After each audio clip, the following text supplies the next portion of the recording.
परामर्श दौरान पौल आदर्श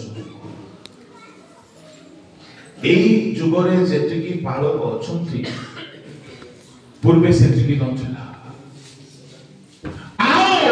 जो पालक मान पाखरे उत्तम उत्तम आदर्श अच्छी अनुकरण कर आम मंडली कथा कहि मुझेमिति चले जेहेतु सब नूतन विश्वासी माने प्रथम पीढ़ीर विश्वासी माने मुझेमिति गिरजा उपासना रे रुहे से माने सेमिति ही करथि यदि मो ताली बजाइबे नहीं से माने बजाइबे नहीं यदि मो गीत गाइबे नहीं से माने गाइबे नहीं यदि मो आंठइबे नहीं से माने आंठइबे नहीं से माने देखिके शिखिबा को भलो पाउछि एई दिन मानकरे जेतिकी पालक मानकु हमकु देखिबा को मिलुछि पूर्वे मिलु नथिला से मानकर उत्तम आदर्श अनुकरण करा जाओ काईगी पौल पालक को देखिकी शिखिबो एनु करी जोहन सुसमाचार रे प्रभु यीशु कहउछंती मोहर मेष माने मोहर अनुगमन करंती मोहर स्वर शुणंती पढ़ंतु 27 पद 10 अध्याय मो मेष बाबू मोहर स्वर शुणंती वो मु सेमानंकु जाने आउ सेमाने मोहर पछे पछे जानंती सेमाने मोहर पछे पछे चालंती मेष माने मोहर पछे पछे चालंती प्रभु को लोक माने प्रभु को दास मानकर अनुकरण करबा पड़ो अनेक उत्तम विषय अछि एब्री 13:7 पढନ୍ତୁ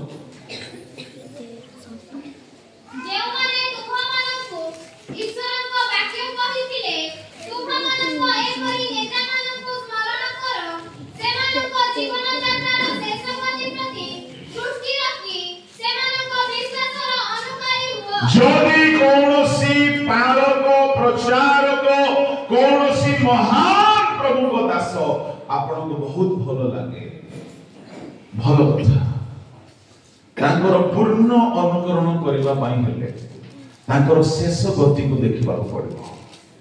हेई पारे आरंभ रे से भलो थिले परे से चोर हेई गले हेई पारे आरंभ रे तांकर भलो थिला परे से पाप रे पड़ी गले हेई पारे आरंभ भलो थिला परे से भ्रांत शिक्षा रे चली गले एणु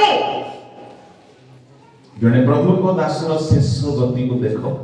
जो माने शेष पर्यंत दौड़ी छंती शेष पर्यंत सुनाम धरि चली छंती शेष पर्यंत प्रभु को ठारे विश्वस्त रही छंती सेमानकर अनुकरण पाउल को बहुत चिंता होथला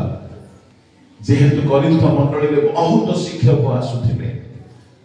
बहुत शिक्षा देउथिले पाउल केवल 2 जन को ही रेकमेंड करूथिले मो ठारू सिखो आपन को ठारू सिखो हे पारे तुमर 10,000 शिक्षक थांती किंतु मु तुमको जन्म देछि मो ठारू सिखो कहिले से पढନ୍ତୁ प्रथम करिन्थी 4 अध्याय 16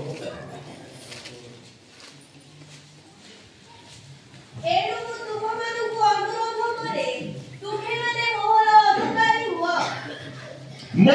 अनुकारी हुओ केड़े बड़ साहस पाउलर जीवन केड़े बड़ आदर्श जीवन थिला साहस रे कहउछंती मो परि हुओ तमे हजार हजार शिक्षक रखी छ से शिक्षक माने कहि पारिबे नै मो परि हुओ बोली खाली शिक्षा दे देबे जीवन ठीक नाही आचरण रे कर्म रे स्वभाव रे व्यवहार रे पाउल कहउछंती मो परि हुओ आदर्श हुओ मु ख्रीष्टंग परि होई अछि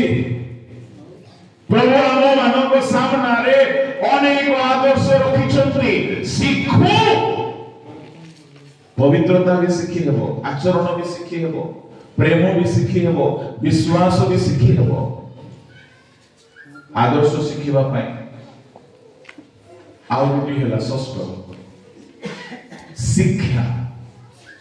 शिक्षा को आदर्श भाव में नेबा पाई कहा जाइछि रोमियो 6 अध्याय 17 पद को किंतु ईश्वरଙ୍କର ଧନ୍ୟବାଦ ହେଉଛି ତୁମ୍ଭେମାନେ ଯେଉଁମାନେ କି ପୂର୍ବରେ ପାପର ଦାସ ଥିଲ ଏବେ ଯେଉଁ ଶିକ୍ଷାର ଆଦର୍ଶ ନିକଟରେ ସମର୍ପିତ ହୋଇଅଛ ହୃଦୟ ସହ ସେଥିର ଆଜ୍ଞାବହ ହୋଇଅଛ। ଶିକ୍ଷାର ଆଦର୍ଶ ହିନ୍ଦୀ ବାଇବଲରେ ଲେଖା ଅଛି ଶିକ୍ଷାର ଛାଞ୍ଚ। ପ୍ରଭୁଙ୍କ ଲୋକମାନେ ଏବେ ଖ୍ରୀଷ୍ଟମାସ ସମୟ ଆସିଲା ଯଦି ରୋଜ କେକ୍ ର ଛାଞ୍ଚରେ ଆପଣ କେକ୍ ବନାଇଲେ ସେଠାରେ ଅଲଗା ରୂପ ଆସିବ ନାହିଁ କାହିଁକି ଛାଞ୍ଚ ଯେମିତି ତାହାର ନିର୍ମାଣ ସେମିତି ହବ। तेरे बाइबल शिक्षा को एक छांच बोली कहला ओडिया रे आदर्श बोली कहला आ कहा जाउची शिक्षार आदर्श निकट रे समर्पित हो। मु युवा मानू युवती मानू मंडली को कहिबी शिक्षा जदी गोटिए छांचटे ये छांच रे निजो को ढाली बाबू पड़िबो टाण हेगी रहिले ढला जीव नाही से इटा छांच हेउ बा रोज केक रो छांच हेउ बा थाली गिना ताटिया जागी फैक्ट्री रे तैयारी हुए प्लास्टिक मग बकेट सुना गहना जहां भी तैयारी हुए ये सब को तरलाइला परे ही छांच रे पका जाए। सुना बिना तरलाई की छांच रे पका जाए पितल बिना तरलाई की छांच रे पका जाए प्लास्टिक न तरलाई की छांच रे पका जाए पिठा बिना तरलाई की पानी रे न खोली की छांचरे पका जीव नाही शिक्षा जदि गोटे छांच आमे जे जाए निजर गर्भ को ईगो को कठिनता को कठोर मन को जे जाए चूर्ण करना हो वाक्य सुनिले मध्य से वाक्य मुताबक गढ़ा जीव नाही। प्रॉब्लम कौन होची आमे शिक्षा सुनुछु किंतु शिक्षार छांचरे पकाइबा पाई हेले निजको शिक्षा अनुसार गढ़िबा